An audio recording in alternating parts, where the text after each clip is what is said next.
A very good day to Dr. Debita. In our presentation today, our group will be explaining about the etymology of 4 chosen words and our opinion as a group on whether obsolete word should be revived or not. Before diving into our etymology of words, let's dive into a short introduction on etymology. So etymology is basically the origin of words that have ever existed in the world, and it is generally useful for learners or even for speakers of the language who wants to make sense of a word. So for example, maybe they have questions like, why is a word spelled that way? Or why is this word similar to a word in another language? Or even, how does this word evolve from this to this? So this is when etymology would come into play and answer all these questions. My name is Ainur Rashida binti Rohani, and I will be explaining on the word chill. First of all, the word chill originated from the Proto-Germanic language, from the word kol, meaning to be cold. Then, the word chill starts to be used in Old English, in which during Old English period, the word chill has two variation of spelling. West Saxon spelled the word chill as C-I-E-L-E, while the Anglian spelled the word chill as C-E-L-E. Then in Middle English, the spelling of the word chill became C-H-E-L-E, which the spelling evolved, becoming C-H-I-L-L in modern English. The word chill consists of various meanings. Some of them includes cold, coolness, chill, frost, sensation of cold, sensation of suffering from cold, or sensation of cold experienced in illness. Next, we will be going into the evolution of meaning of the word chill. I will be referring to the verb. In the 1400, the verb chill was a transitive verb, means to make something cold. Then, in the late 1400, the word chill receives figurative meaning, namely, the word chill back then means to discourage or dispirit. Then in the 1979, the phrase chill out became very popular. The phrase chill out means relax. Therefore, from 1979 onwards, the word chill also have the meaning of to relax. And then in the 1985, the word chill receives yet another meaning, which is to hang out. An utterance that shows the meaning of hang out would be let's chill. So this utterance means the speaker is asking someone to hang out with him or her. So the word chill is not really widespread to other languages. It is a slang that is mostly used in American English. However, the word chill is a lot often used in ESL countries. This may be because of the influence of media and because of their constant usage of English, which influence their word usage. So the closest example would be Malaysia. Malaysian people adopted this word into their colloquial conversations. So for example, a Malaysian would say something like chill lah to ask someone to relax or to ask someone to calm down. So this is an example of the spread of chill into another language. So that's it from me. I will be handing the presentation to the next presenter. Thank you. Greetings and good day I bid to the audience. My name is Ainur Nadira binti Makpozi. My metric number is 22301083. I will be explaining on the etymology of the word culture. In general, culture is defined as intellectual activities done by humans which result in civilization. The word culture also means social customs. Next, moving on to the etymons, the English word culture actually derives from two origins. The first one is Latin's culture, and the second one is French's culture. The French word culture derives from the Latin word culere, both which mean cultivation in regards to agriculture.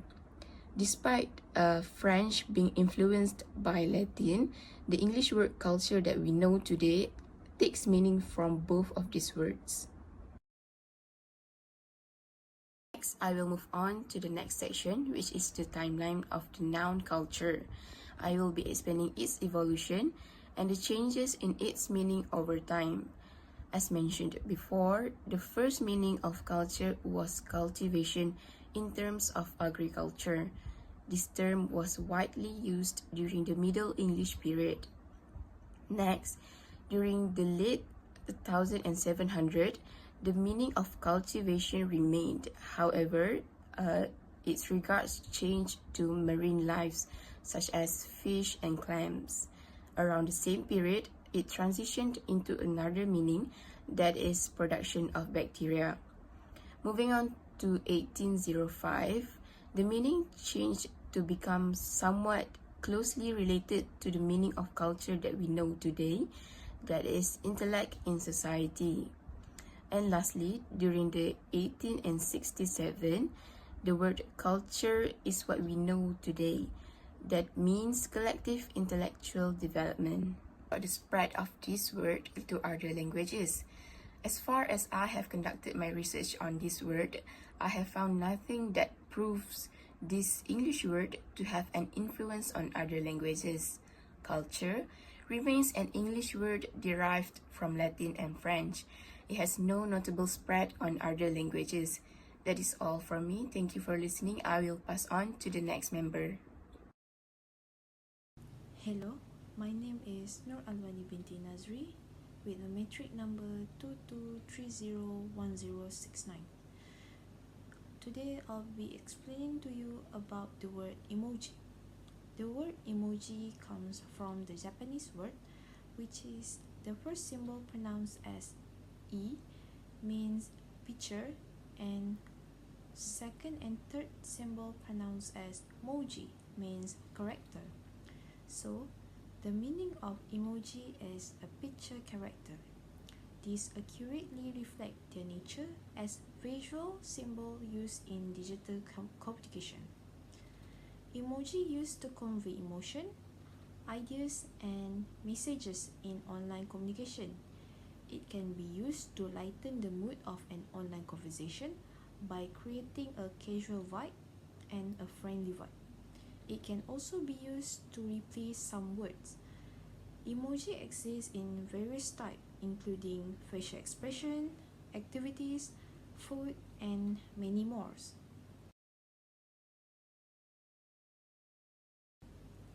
So next, I'll be explaining to you about the evolution of the word emoji. During late 19th, emoji means a picture character.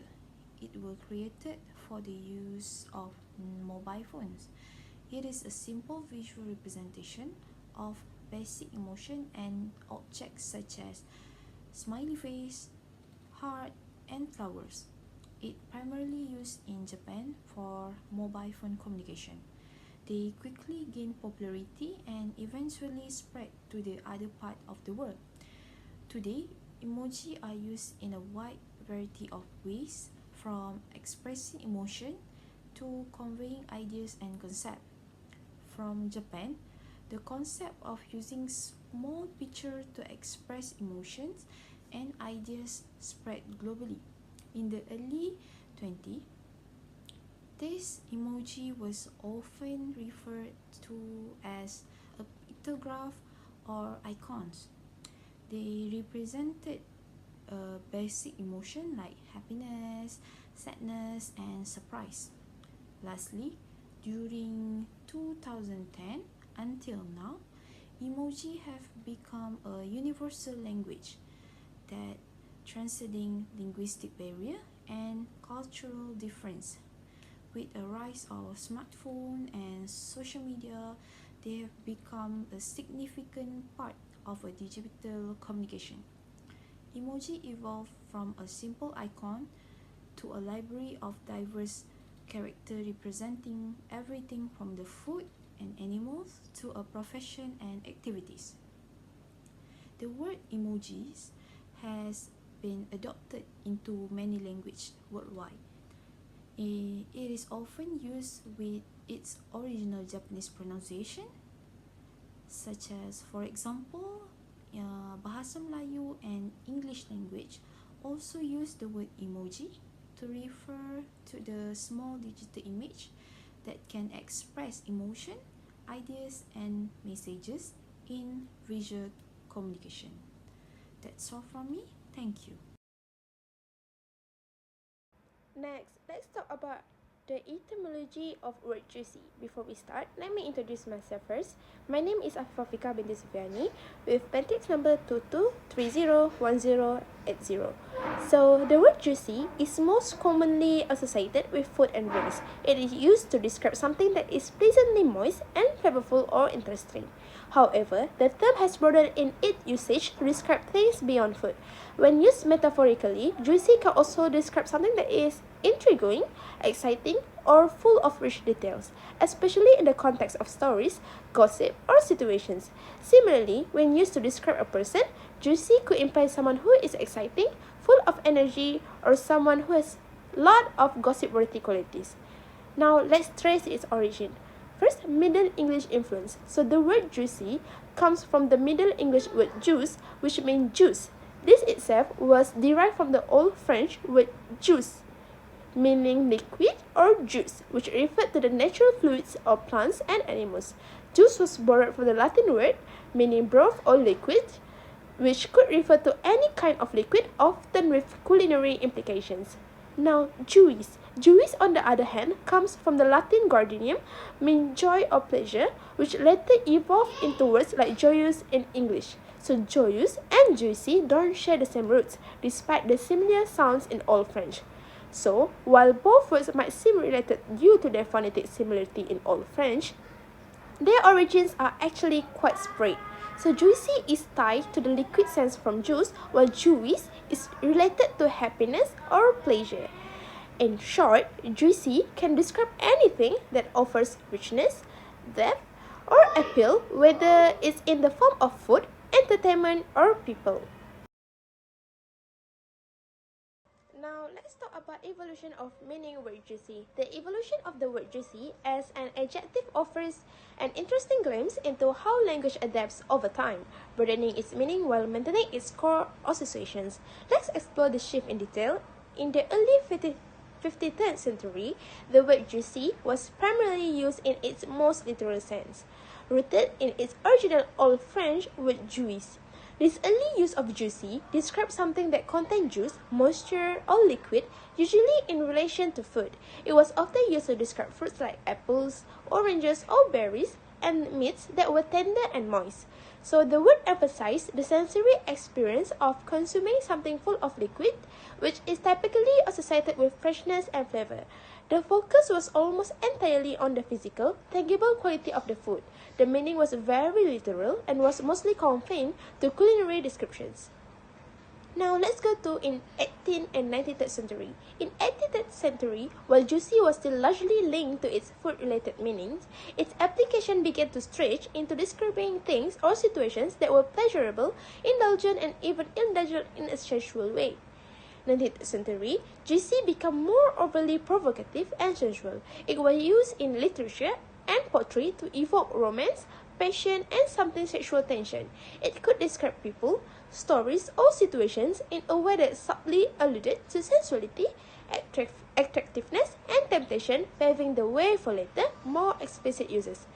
Now, for the 23rd century onward, the word juicy was further adapted in informal language, often used in slang contexts to describe people, objects, or situations that were vibrant, attention-grabbing, or even suggestive. juicy became more of a term of admiration used to convey something that was rich in appeal or sensory pleasure.